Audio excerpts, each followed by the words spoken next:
മന്ദാരം ചാനലിലേക്ക് എല്ലാവർക്കും സ്വാഗതം. ഇന്ന് ഞാൻ തയ്യാറാക്കിയിരിക്കുന്നത് ഗോതമ്പ് വെച്ചിട്ടുള്ള ഒരു അടയാണ്. ഗോതമ്പട ഇലയില്ലാതെ നമുക്ക് ദോശക്കല്ലിൽ വെച്ചിട്ടാണ് ഇത് തയ്യാറാക്കിയിരിക്കുന്നത്. അതിന് വേണ്ടിയിട്ട് ഒരു ബൗളിലേക്ക് 1 കപ്പ് ഗോതമ്പ് പൊടി ചേർത്ത് കൊടുക്കുന്നുണ്ട്.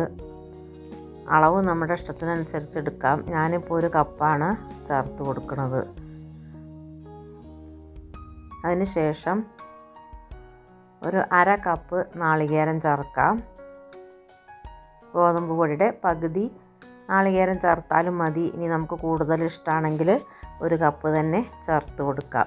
2 ടേബിൾ സ്പൂൺ പഞ്ചസാര ചേർത്തു. അതിന് ശേഷം പാകത്തിന് ഉപ്പും ചേർത്ത് നന്നായി മിക്സ് ചെയ്തെടുക്കണം. ഇത് മൂന്നും കൂടി നന്നായിട്ട് മിക്സായ ശേഷം ആവശ്യത്തിന് വെള്ളം ഒഴിച്ച് കൊടുത്തിട്ട് വേണം അത് കുഴച്ചെടുക്കാൻ. ഇനി കൈ വെച്ചിട്ട് നമുക്കതൊന്ന് യോജിപ്പിച്ചെടുക്കാം. വെള്ളം കുറച്ചായിട്ട് ഒഴിച്ച് കൊടുത്തിട്ട് കുഴയ്ക്കാം. നമ്മൾ ചപ്പാത്തിക്ക് കുഴയ്ക്കുന്ന അതേപോലെ കട്ടിയായിട്ട് വേണ്ട, കുറച്ച് ലൂസായിട്ട് വേണം കുഴയ്ക്കാൻ.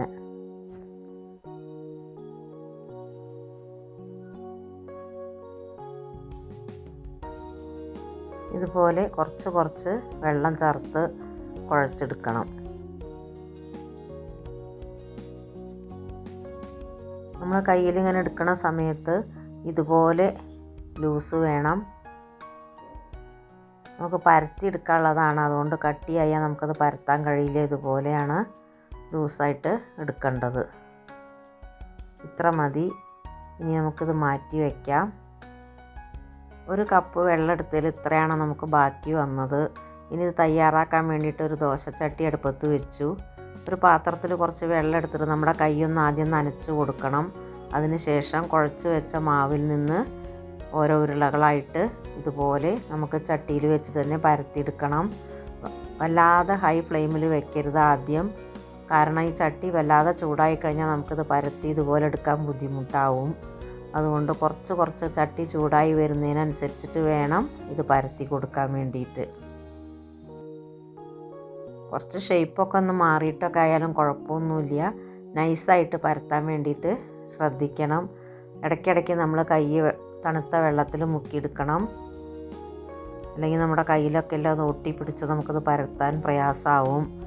വെള്ളം ഇടയ്ക്കിടയ്ക്ക് കൈ നനച്ച് കൊടുക്കുകയാണെങ്കിൽ പെട്ടെന്ന് നമുക്കിതുപോലെ പരത്തിയെടുക്കാം. ഇനി നമുക്കിതിൻ്റെ പരത്തിയ ശേഷം ഫ്ലെയിം കൂട്ടി വയ്ക്കണം. മീഡിയം ഫ്ലെയിമിലൊക്കെ വെച്ചാൽ മതിയാവും. ഷേപ്പൊക്കെ ഏകദേശം നമ്മൾ പരത്തി റെഡിയാക്കി എടുക്കേണ്ടതാണ്. ഇനി ഒരു സൈഡ് ചെറുതായിട്ട് മൂത്ത് കഴിഞ്ഞാൽ നമുക്കിതൊന്ന് മറിച്ചിടണം.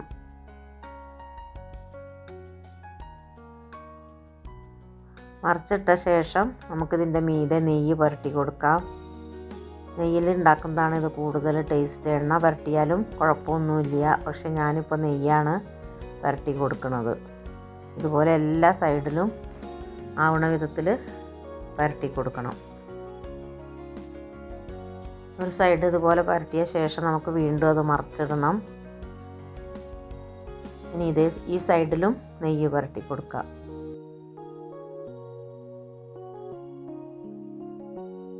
നെയ്യും നാളികേരവും ഈ ആട്ടയിൽ നന്നായിട്ട് വെന്ത് കിട്ടുകയാണെങ്കിൽ നമുക്ക് നല്ലൊരു ടേസ്റ്റാണ് ഈ അടയ്ക്ക്.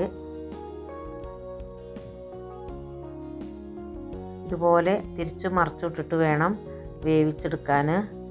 നെയ്യ് കുറവാണ് തോന്നുകയാണെങ്കിൽ വീണ്ടും നമുക്ക് പുരട്ടി കൊടുക്കാവുന്നതേ ഉള്ളൂ. ഇനി വേണ്ടാന്ന് വെച്ചാൽ 2 സൈഡിലും പുരട്ടിയ ശേഷം പിന്നീട് പുരട്ടണം എന്നില്ല. ഞാനൊരു 2-3 പ്രാവശ്യം തിരിച്ച് മറിച്ചിടുമ്പോഴൊക്കെ നെയ്യ് തടവി കൊടുത്തിട്ടുണ്ടായിരുന്നു. ഇതുപോലെ 2 സൈഡും കളറ് മാറി റെഡ് കളർ അവിടെ ഇവിടെയായിട്ടൊക്കെ വരുന്ന സമയത്ത് നമുക്കറിയാം അത് വെന്ത് വരുന്നുണ്ടെന്ന്. പതുക്കെ വേണം വേവിച്ചിട്ട് മറിച്ചിടാൻ വേണ്ടിയിട്ട്, കാരണം കുറച്ച് കട്ടിയായിട്ടാണ് നമുക്ക് ഈ അട കിട്ടുക. അപ്പോൾ നമുക്കത് വേവിച്ചെടുക്കാനും കുറച്ച് താമസം വരും. പെട്ടെന്ന് നമ്മളിത് വാങ്ങിയെടുക്കുകയാണെങ്കിൽ വെന്ത് കിട്ടില്ല. നന്നായിട്ട് വേവിച്ചെടുക്കണം. ചൂടൊക്കെ ക്രമീകരിച്ചിട്ട് വേണം വേവിച്ചെടുക്കാൻ വേണ്ടിയിട്ട്. അപ്പോൾ നമ്മുടെ ഗോതമ്പട ശരിയായിട്ടുണ്ട്. ഒരെണ്ണം അപ്പോൾ ഇതുപോലെ ഞാൻ ചുട്ടെടുത്തിട്ട് കാണിച്ചു.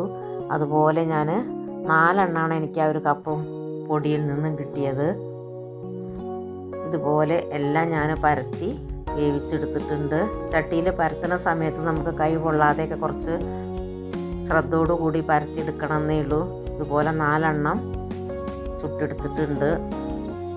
നല്ല ടേസ്റ്റാണ് ഈ ഗോതമ്പടയ്ക്ക്. എല്ലാവരും ഒന്ന് ട്രൈ ചെയ്ത് നോക്കണം. എൻ്റെ ഈ വീഡിയോ നിങ്ങൾക്കൊക്കെ ഇഷ്ടപ്പെട്ടു എന്ന് വിചാരിക്കുന്നു. ഇഷ്ടപ്പെട്ടാൽ ഒന്ന് ലൈക്ക് ചെയ്യണം, ഷെയർ ചെയ്യണം.